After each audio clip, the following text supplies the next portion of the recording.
Welcome to Tapestry Feminine Collective Podcast, the show featuring presenters and artists from the 1111 Tapestry Feminine Collective experience. Now, here's your host. Hello, everyone. Welcome back. I'm your host, Arlia Hoffman. We are back again with another installment of discussing the Tapestry Feminine Collective, which is an online experience on November 11th, 2023. And before we begin talking with Jacqueline Robinson, the creator and host of it, I want to just describe it in her words. She calls the signature and intention of the Tapestry Feminine Collective is layered upon the encoded energetic foundation of artistry, community, divinity, Aquarian age innovation and seeding. And she says, we are weaving the threads of a new embodiment, expression, and connection on our planet through feminine energy and creation.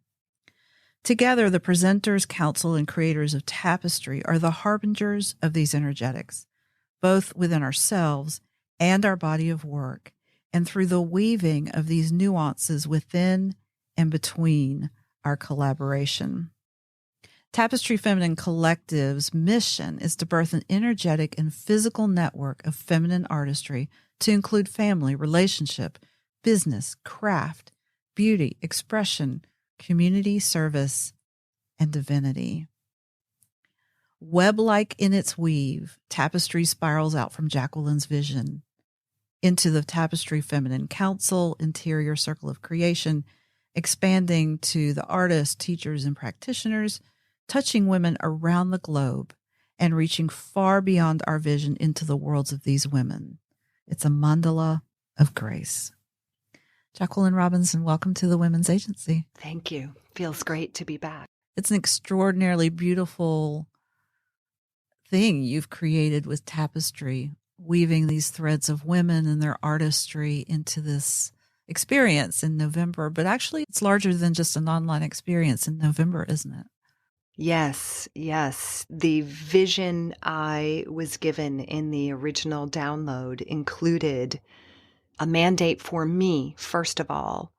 This year, we are creating this virtually, but what I knew as we are these pioneers of the age of Aquarius, truly, what I understood is that we are in a time where we need to be, first of all, together. And secondly, the ultimate is to be together in physical presence. With the time frame I had available, Tapestry for this year is virtual in its initial stage. However, the greater weaving that is happening is we will include a list of resources for in-person retreats being facilitated by some of our presenters, some by me, some in collaboration through me with another woman, some women who are not presenters but have high value and energy into this collective field of Tapestry. So we will offer resource for retreats in person in 2024, for local gatherings. We will inspire and encourage women to meet locally with other women in your community. Aquarius energy is about community. And so we want to invite women, whether you're meeting through something that is creation of art, whether it's a book club, a spiritual conversation, a dinner, a night out, it doesn't matter. Gather and commune with women. In my conversations with women at every level and at every turn, there is a desire to collaborate, to be in conversation with, sometimes to just be quiet beside another woman. And so Tapestry begins as a virtual immersion into that energy field and continues even after the weekend of 11/11, to carry forward, to vision and thread and weave forward into 2024. And perhaps Tapestry Feminine Collective in November of 2024 is physical. I don't know yet. Eventually, if not in 24, there will be a physical component that is tapestry in addition to this outreach beyond tapestry. Beautiful. Beautiful. I can't wait to see how it evolves and grows. You and me both. So last time we were together, we talked about your vision and how you received tapestry, and also the undergirding energy of indigo. And there are other energies at play here.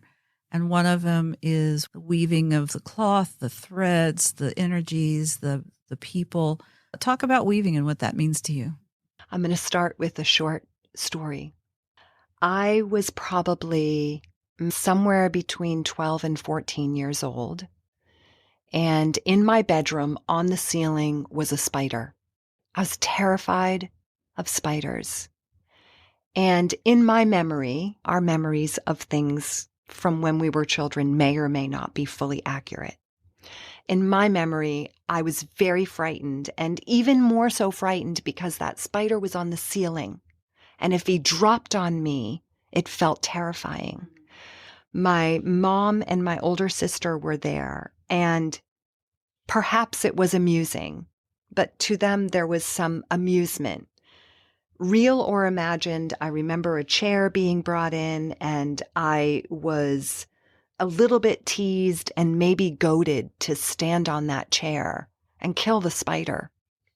I don't remember what I did, but I can tell you that in the next 10 years of my life, I had experiences that my fear of spiders dissolved. And I grew to understand that I also have a relationship with the spider intimately. And that fear of the spider was connected to the fear of myself. And the gift of the spider, I don't kill spiders anymore. The gift of the spider has been in the time since. So that would have been 23. I stopped fearing them somewhere around that age. And I'm going to be 52 in a few months. So 30 years of time I've known I have this intimate relationship with spider, and spider weaves. There was a period of time 3 years ago, I was living by myself, and a spider wove her gorgeous. She was an actual weaver spider, a writer spider. And when they weave their web, it's a little bit like a zigzag zipper. Mm-hmm. And she lived on the front porch right outside the window of my healing room. And I could sit there. I had chairs on either side of her. That's where she chose to place her web. I could watch her anytime, night or day. And I learned her. I learned how masterfully she will weave her web, and she might do it every day. Mm-hmm. She also has an ability to almost jolt herself in the web, and it makes the web reverberate. Mm-hmm. And I imagined as I watched that, it was receiving and sending signals into the atmosphere. Mm-hmm. So I knew she was also in relationship with everything around her. That was my birthing of relationship to this energy of weaving.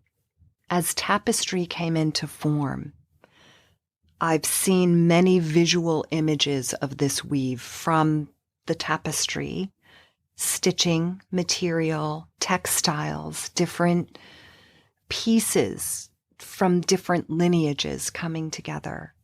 I've also seen the weaving of the web in circular form as points of light across the globe, as though the web is around our planet.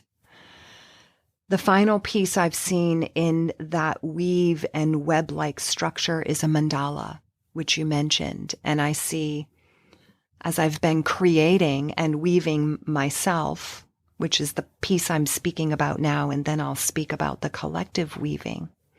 As I've been weaving myself within that mandala, it mattered that I could stand up in the center, that I could hold, that I could receive, that I can become in intimate partnership with this vision. Like the spider. Like in the spider. center of her web. That's right. Whatever may come, however many times I weave again, I revisit the vision and weave more beauty and more divinity and more women and more artistry into it. I'm in the center. Then there's this gorgeous feminine council of women that I invited and who all said yes, which mystified me, frankly. And then there are these artists and presenters and healers and teachers and wisdom carriers and this beautiful circle in the mandala and design of creators. And ultimately, there's this gorgeous outer rim, outer weave of every woman who comes into contact with this energy, whether she steps all the way in, dips her toe, it doesn't matter. Every woman who touches and inevitably then begins to weave her own energy will be altered. Mm-hmm. This is a mystical web, intentionally pulling through that weave from the mystical realm right down into the physical in our everyday reality. Mm. Again, yet another union and partnership that becomes a trinity in creating the third thing. That is the essence of the weaving from this side as visionary and creator. The weave then continues, and I want to bring in a few more strands of indigo. We spoke about indigo in another conversation.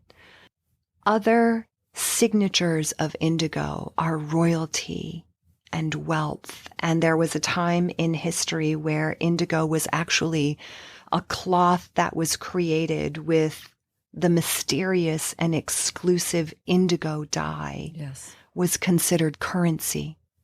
So weaving indigo into this experience intentionally is pulling through, not only weaving forward, but pulling through our lineage as women, as crafters, as artisans. I'm going to stop you right there.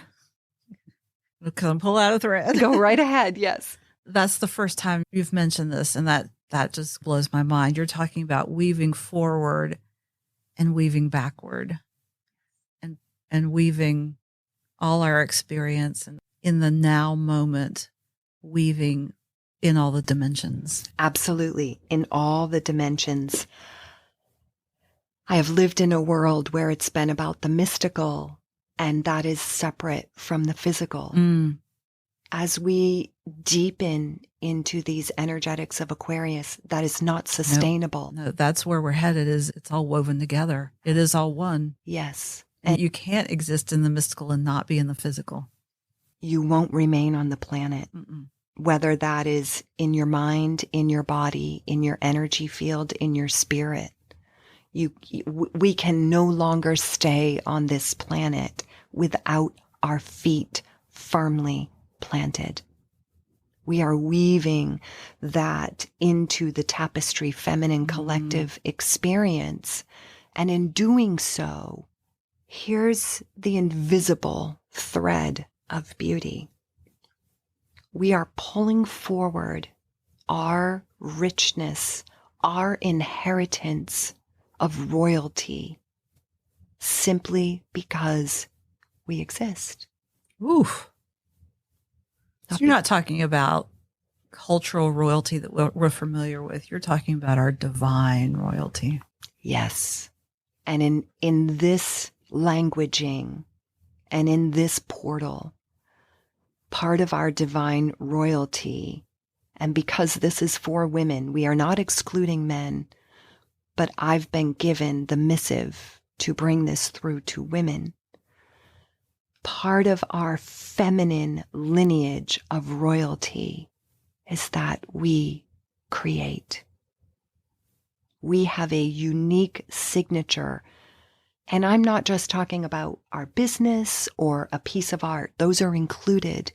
I'm speaking in this moment about our love, our vision, our love making, our union, our children, our homes.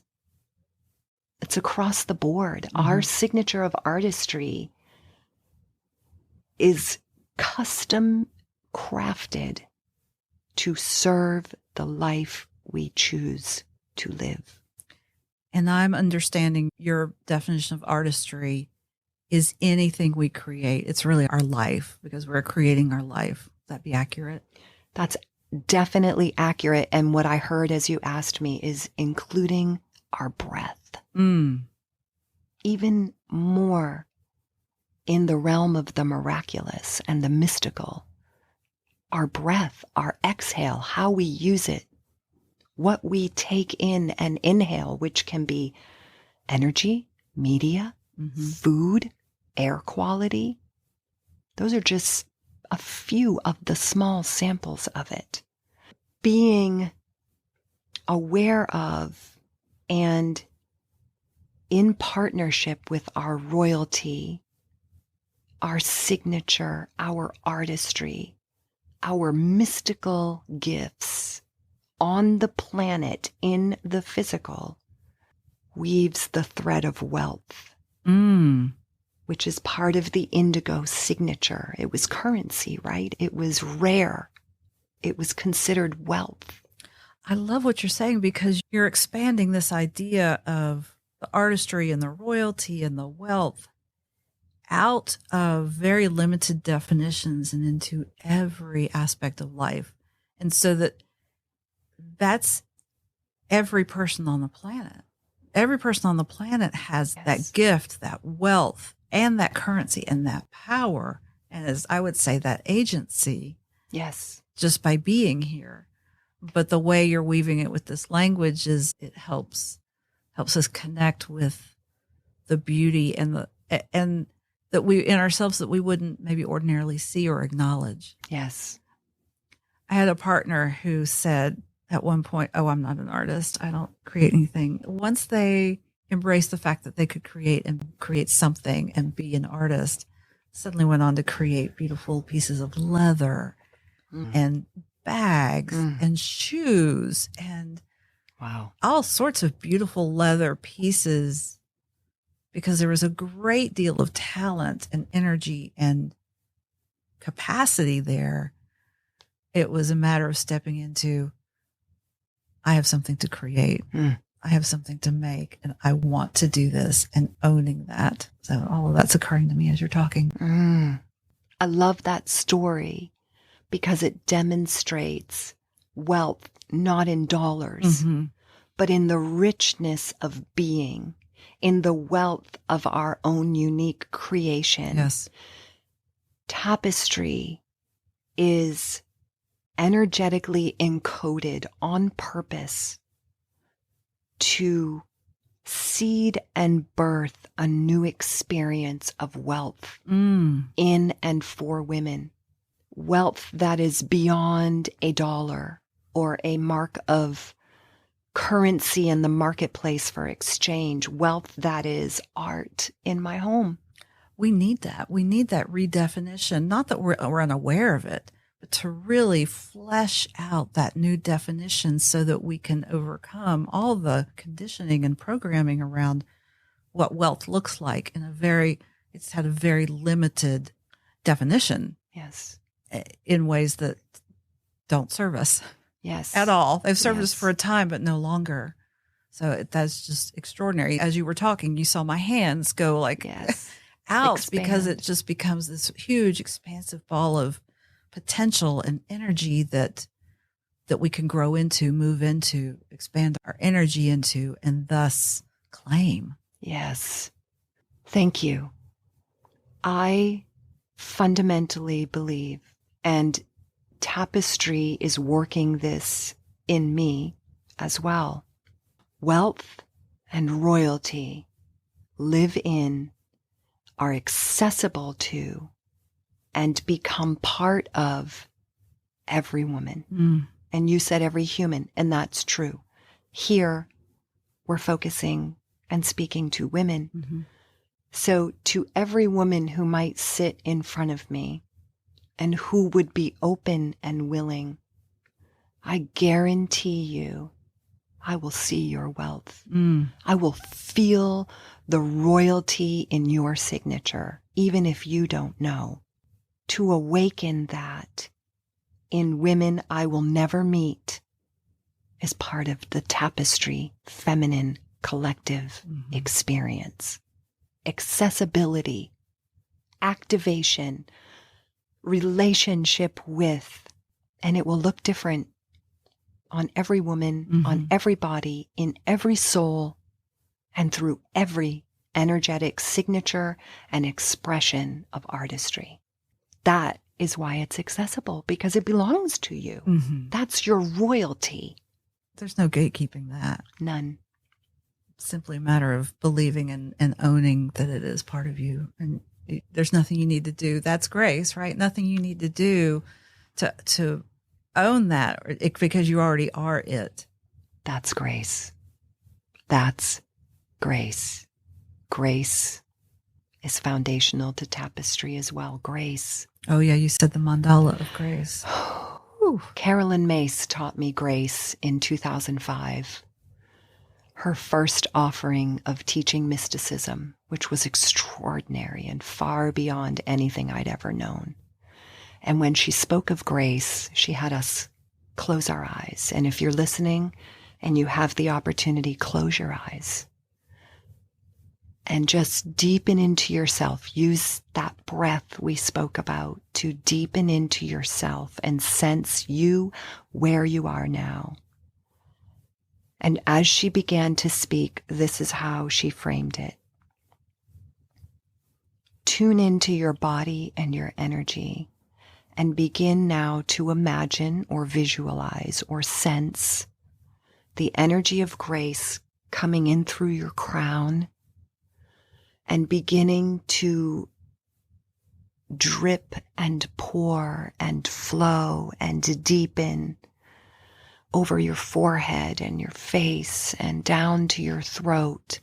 And imagine that continuing down through the veins and the bones and the arteries and the channels of your body.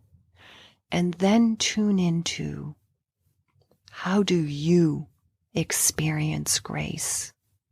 Is it warm? Does it have color? Does it tingle? Is there a harmony? How do you in your body and being receive and feel and become one with grace? That is part of the Tapestry feminine collective experience. Because it is grace that will move us to stand in the full potency of what we carry, the wealth and the royalty we carry. Wow. Wow. And I knew these conversations would be potent, and you're bringing it. You're just really giving us a sense of the full energy and the weaving of grace and beauty that is Tapestry. Thank you. And on that note, I want to say this directly to every woman listening. This may feel easy coming through me. Here's why. This is my signature of artistry. And it has taken me years to allow those threads within my being to weave into form. For me to have the grace to stand up in who I am and not try to emulate something else the way it should look. This comes through me with this level of potency because it's my wealth. It's my royalty. And that's not because I'm above or better than anybody. It's because I'm Jaqueline. And you're standing in yourself. That's right. Yeah. And I had to choose to become intimate with Jacqueline, not something I superimposed onto her so she could look or feel royal or wealthy. You just laid out a model for anyone to step into the fullness of themselves through grace and surrender. Yes. And it will be messy, and that's okay. Mm-hmm. It's part of it. It's part of the beauty of it. In weaving these threads of tapestry, it was imperative in what was given to me that it is multidimensional, and we've spoken a little bit about this. It's in the mystical realms, it's in the emotional, it's in the creative, it's in the soul, it's in the body, it's in the blood, and it must be upon the planet. There is a note of service, a thread of service here that is imperative in service to divinity, in service to self, in service to love, to creation, and to humanity, which includes our Mother Earth. Yet again, another union of Father Sky, which is the mystical, and the cosmic, and Mother Earth, down here in the physical, material, what is matter. You have woven tapestry for us before our very ears and eyes. Thank you. Give us some of the more tangible details of tapestry and how women can get connected to it. Beautiful. How women can weave into it. How women can weave into it, which is the invitation. The invitation is not just for those of us who are already, quote, in the know, but the invitation is for every single woman. The moment this touches you, you have the gift of weaving your energy in. And you can do that. We have a Facebook group, Tapestry Feminine Collective Experience. We have our website, tapestryfemininecollective.com, where you can go and registration for our mailing list to receive information as action points become open to you. You can do that there. Certainly by receiving these words and taking time and space to let them move within you. Getting on our mailing list allows you to be aware of when registration does open. And we are working on that. And I can tell you the offering from full access to everything through the weekend to high level VIP limited packages. It doesn't matter where you fall. You get the gold. You get the gold. I think you just brought the gold. Thank you. And those options and possibilities, we are in creation now and will be made available to you soon. Beautiful. Thank you so much for being here and sharing all of your wisdom and your beauty around weaving and how that's creating tapestry and what tapestry is and will be in the world. Thank you, Jacqueline. You're welcome. Thank you for the invitation and for all the ways that you are holding and weaving this gorgeous tapestry, because as you said in the beginning when we spoke about royalty, as long as I have known you, your word for that has been agency. And it took me some years to understand what you were speaking about. And the women's agency is also intimately interwoven in these indigo threads of tapestry. So thank you. Thank you. Yes, the Women's Agency is a sponsor of this event because I believe so deeply in what it's bringing to the world and what Jaqueline brings. So you can find out, as Jaqueline said, more at tapestryfemininecollective.com. The virtual event is November 10th and 11th, 2023, and you will find all the information you need at the website. So thank you, Jaqueline, for being here. This has been the Women's Agency, and we will see you here again next time. Thank you for joining us on Tapestry Feminine Collective podcast. To learn more, visit tapestryfemininecollective.com.